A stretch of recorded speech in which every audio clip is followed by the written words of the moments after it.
ल साथीहरू यहाँ हेर्नुहोस् है अब म चाहिँ यहाँ एकदम काममा व्यस्त भएर लागिपरेको छु अनि हाम्रोतिर चाहिँ दसैँ आयो अरे अनि सबैजनाले आफ्नो घर वरिपरि चाहिँ बाटो सफा गर्न थाल्नु भयो नि त अनि त्यही भएर मैले पनि आफ्नो घर वरिपरि चाहिँ अगाडि के बाटो सफा गर्न लागेको तर एकदमै यहाँ साह्रो न साह्रो रहेछ भन्नै नसक्ने रहेछ अनि यहाँ दसैँ पुऱ्याउँदैछौँ हजुरहरूकोतिर दसैँ कस्तो आउँदैछ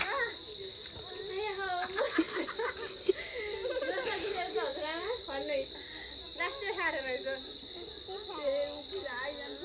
आइहालेर चाहिँ के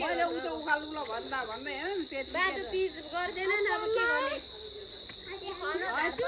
झार पलाइहाल्छ यस्तै छ साथीहरू हाम्रो चाहिँ घर अगाडिको बाटो गरेको दसैँको सबैजनालाई धेरै धेरै शुभकामना भन्न चाहन्छु हस् त बाई बाई